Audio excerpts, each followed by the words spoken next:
Constitución: Lázaro Cárdenas del Río, Manuel Ávila Camacho, Miguel Alemán Valdés, Adolfo Ruiz Cortines, Adolfo López Mateo, Gustavo Díaz Ordaz, Luis Echeverría Álvarez, José López Portillo, Ernesto Zedillo, Vicente Fox y bibliografía.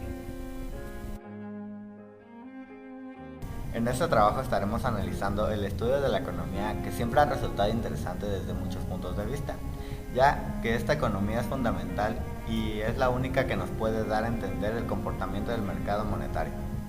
Los conceptos aquí manejados son básicos para el análisis económico. Se estudia el comportamiento de la economía mexicana en años pasados, junto con sus presidentes. La escasez a ser investigada nos permite la necesidad de elegir y descubrir las necesidades básicas del individuo. El objeto del estudio de la economía también es importante para entender cuál y por qué es la razón de saber por la que debemos entenderla. En cuanto a la organización, es muy conveniente saber de qué manera actúa la economía en sus distintas clasificaciones. Por otro lado, con este trabajo nosotros cubrimos nuestra necesidad de crear un bloque informativo respecto a tal tema por parte de nuestro equipo. Esperamos que les guste. Lázaro Cárdenas del Río, periodo sexenal 1934-1940, aspectos económicos.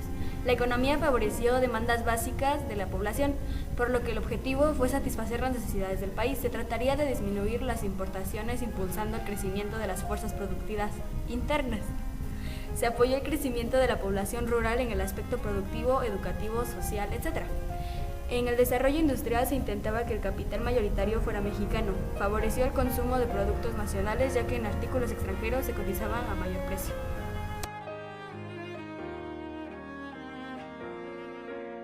Manuel Ávila Camacho, periodo sexenal 1940-1946. Aspectos económicos. Durante su gobierno y a resultas de una nueva legislación agraria, se amplió la extensión de la parcela ejidal hasta 6 hectáreas y se prosiguió con el reparto agrario. Fueron beneficiadas más de 683,000 hectáreas con obras de irrigación, suma considerable que triplicó la realizada en este rubro durante los años de 1926 a 1940. Miguel Alemán Valdés, periodo sexenal 1946-1952. Aspectos económicos. Se efectuó la reforma del artículo 27 constitucional, introduciendo el amparo en cuestión agraria para los predios agrícolas o ganaderos a los que se hubieran expedido o se fueran a expedir en un futuro. Certificados de inafectabilidad establecía además el límite de la pequeña propiedad. Respecto al reparto agrario, continuó tendencias iniciadas en el sexenio anterior de disminuir la dotación de tierras. Este disminuyó durante los primeros 3 años del gobierno alemanista. Habría de acelerarse en los siguientes 3 años debido a las manifestaciones de descontentos en el sector campesino.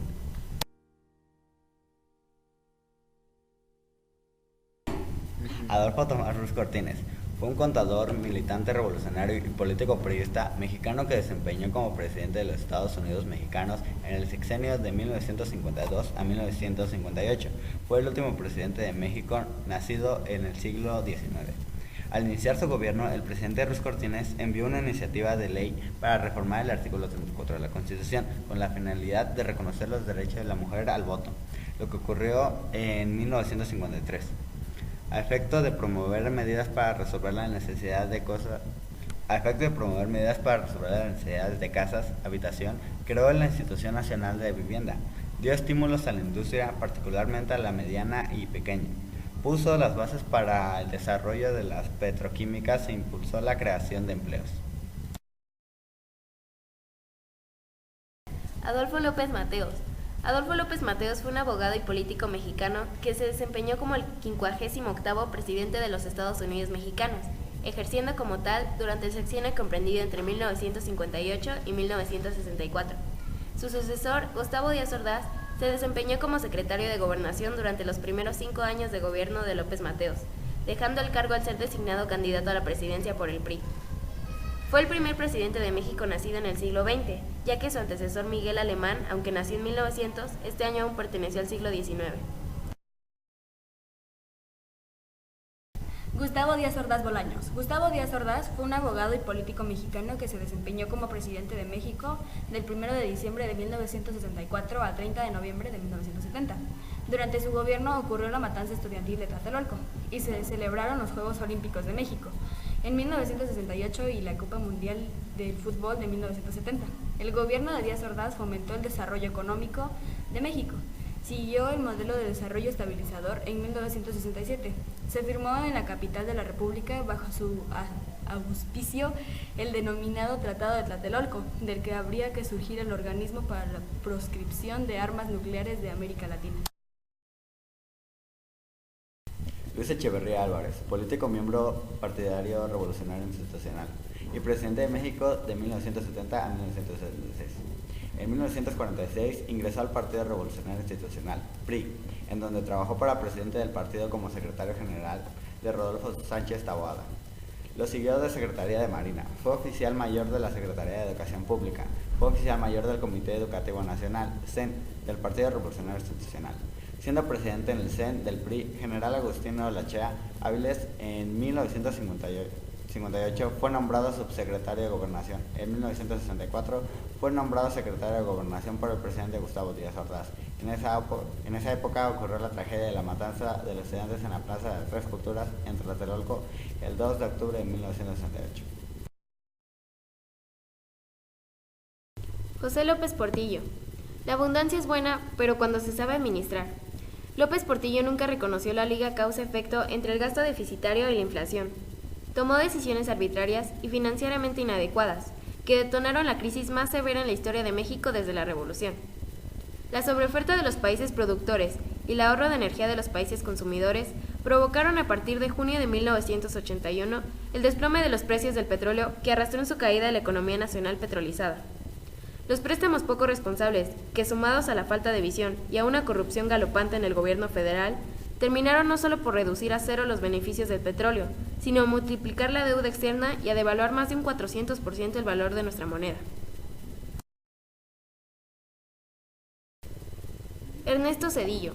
Ernesto Zedillo abordó el país con una situación económica bastante grande y una situación política y social muy difícil, ya que la población en estado de pobreza había incrementado un nivel alarmante y el aumento de los inconformistas armados en desacuerdo con el tipo de gobierno que se vivía en ese entonces.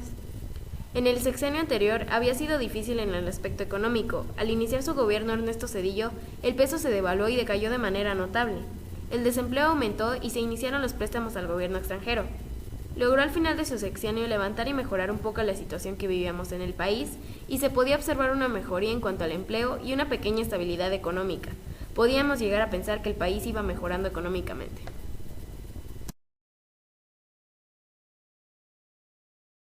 Vicente Fox estudió la carrera de Administración de Empresas en la Universidad Iberoamericana, institución privada de educación superior en México.